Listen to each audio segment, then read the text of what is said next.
Hello, praise the Lord. இந்த நாளுக்கான வேத வசனம் நீதிமொழிகள் 17ஆம் அதிகாரம் 3வது வசனம். வெள்ளியை குகையும் பொன்னை புடமும் சோதிக்கும், இருதயங்களை சோதிக்கிறவரோ கர்த்தர். ஆமென். அப்படி இமைகள் நம்மை சோதித்தறிகிறதாய் இருக்கிறது. அவர் பரிசுத்தமானவர், அவர் நீதிபரர், அவர் பொய் சொல்லாதவர், அவர் மனமாற மனுஷன் அல்ல, அவர் மகா பரிசுத்தராயிருக்கிறார். ஒருவரும் சேரக்கூடாத ஒளியிலே அவர் வாசம் பண்ணிருக்கிறார். ஹல்லேலூயா. மனுஷரால் கண்களிலே காணக்கூடாதவருமாய் அவர் இருக்கிறார். அவர் நித்தியானந்த பிரபு, ஏக சக்கராதிபதி, அவர் சர்வ வல்லமை உள்ள தேவன், அவர் மகிமையின் கர்த்தர், மகிமையின் ராஜா, எல் ஷடாய். ஹல்லேலூயா.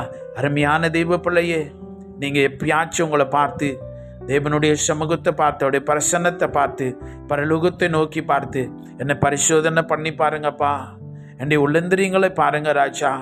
அல்லேலூயா. வேதனை உண்டாக்கு வழிகள் என்னிடத்தில் உண்டோ என்று ஆராய்ந்து பார்த்து நித்தியமான வழியில் என்னை நடத்தும் என்று சொல்லி நீங்கள் எப்பாவது ஒப்பு கொடுத்து கேட்டது உண்டா? இன்றைக்கு அந்த ஜெபம் மிகவும் பிரியமான ஒரு ஜெபமாக இருக்கிறது. நம்ம பரலோக தேவனை பார்த்து, அப்பா நான் சரியாக இருக்கிறேனா?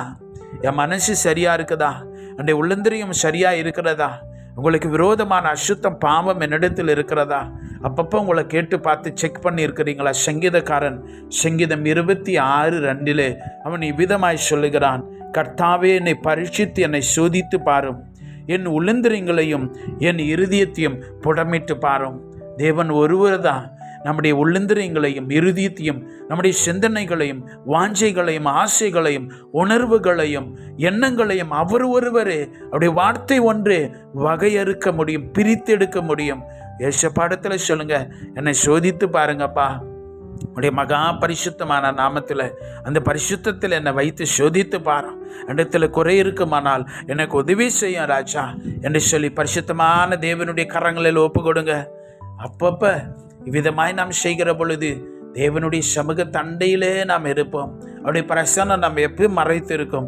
பரலோகம் நமக்கு சமீபமாக இருக்கும். நாம் கூப்பிடுகிற நேரங்களில் நாம் பரலோகத்தின் தேவன் நமக்கு செவி கொடுப்பார்.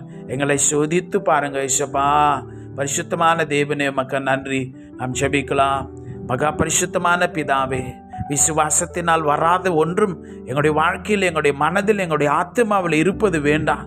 வார்த்தைக்கு சம்பந்தமில்லாதவைகள், உமக்கு பிரியமில்லாத ஒன்றும் எங்களிடத்தில் வேண்டாம் ராஜா. எங்களை ஒப்பு கொடுக்குறோம். எங்களுடைய ஆவி ஆத்மா சரீரத்தை சோதித்து பாருங்க ராஜா. எங்களை புடமிடுங்க. உங்களுடைய பரிசுத்த நீதி உண்மை எங்களை மறைப்பதாக. கல்வாரி இரத்தத்தால் எங்களை கழுவோம். பரிசுத்த அக்கினினால், அதிசயமான அந்த அக்கினினால் எங்களை சுத்திகரிங்கப்பா. எங்களை பரிசுத்தமாக்கும். அப்படி பாதப்படியிலே எங்களை ஒப்பு கொடுக்கிறோம். இயேசு கிறிஸ்துவின் வல்லமை உள்ள நாமத்தில் ஜெபிக்கிறோம் பிதாவே. ஆமென். God bless you.